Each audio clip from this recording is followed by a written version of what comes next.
let's explore some of the most common ways airlines price flights. You won't believe when you hear that the same seat can have totally different prices.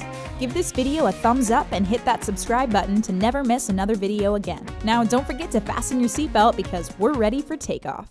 Gathering data. It all starts with gathering data about their passengers. An airline can get surprisingly a lot of information about when, where, and why is their customer booking a flight ticket in the first place. When a lot of data is gathered, they are able to predict their customers' behavior and manipulate their prices to make sure the airline always makes the most profit out of each flight route. Gathering data is primarily done through loyalty programs, registered users, and browsing cookies with information about customers' age, location, travel habits, and even random insights. But airlines take many more things into consideration when it comes to deciding how they'll price their seats. Determining the type of flight. If you ever set price alerts for your next flight, you've probably seen that the price will change depending on the time you buy it. But there are many other factors that are taken into consideration. For example, the airline kind of knows who you are based on the destination you take. Certain destinations have a marked leisure profile, like London to Mallorca, for example. The destination itself allows the airline to identify their potential customers and their ticket buying habits. The data already gathered, the type of flight, and the actual popularity of the route all determine the cost of the flight ticket.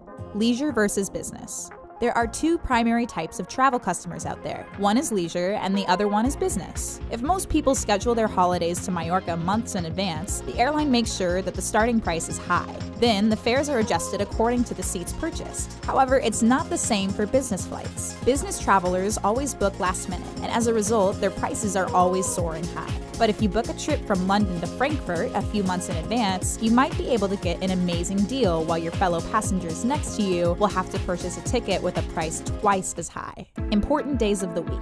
You've probably heard that the price can vary depending on which day you're purchasing your ticket. According to a survey done by the Airline Reporting Corporation, the most expensive day to buy flight tickets is Friday, while Tuesdays and Thursdays are the best for lowering costs. These prices were first determined by marketing managers who were responsible for flash sales and offers, but now they are automated and unified across most airlines. The important days of the week will also vary depending on the location of the airline. For US airlines, Tuesdays at midnight tend to produce the best search results, but it's not the same for other airlines around the world.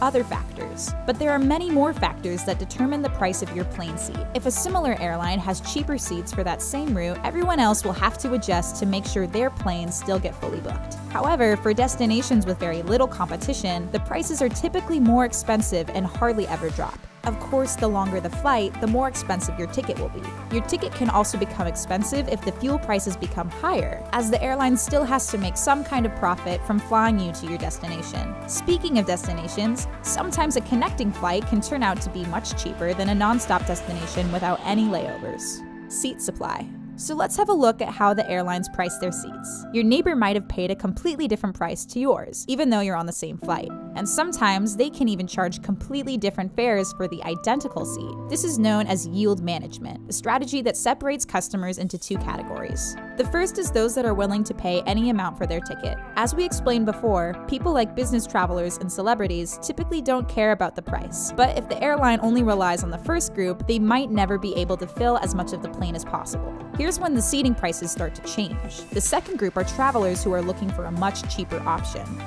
Why do the same seat prices vary? Typically, the airline will cater to high-budget passengers first, and depending on the demand, the strategy will change to sell as many seats as possible. This is precisely why you might see a significant drop in price for your chosen seat. The strategy allows the airlines to fly full planes and make as much profit as possible. Airlines have over a dozen fares for identical seats, and they all run at the same time. In order to make sure all of these prices adjust accordingly, the airlines run software programs that will monitor flights and booking patterns. That way, they are able to oversee the behavior of their customers and predict how, when, and why will a person book their plane ticket. What about low-cost airlines? If you live in Europe, you're probably familiar with airlines like EasyJet and Ryanair, which will sell flight tickets for as low as 10 euros in one direction.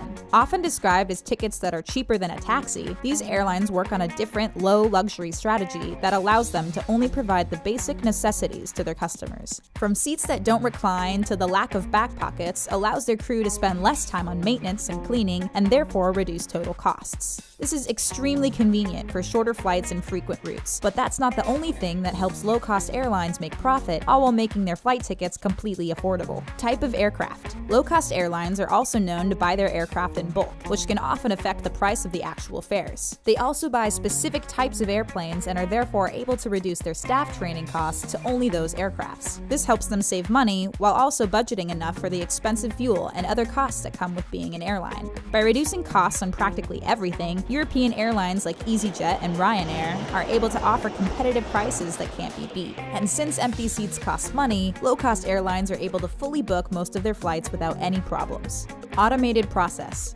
Many of these pricing systems are totally automated, which is why savvy travelers usually know how to find cheap flights. You should also always compare your prices as much as possible to find better deals you never knew about. Websites like Skyscanner and Momondo allow you to easily see all possible fare prices for your chosen destinations. These websites expose all strategies and make it easy to find a flight for a much better price. So next time you're booking a flight ticket, remember how airlines price their flights and see if you can get a better deal. Good luck! How do you find cheap flight deals? Make sure to let us know in the comments. And that's it for our video. For more videos like this one, check out 10 things you should never do on an airplane. See you next time!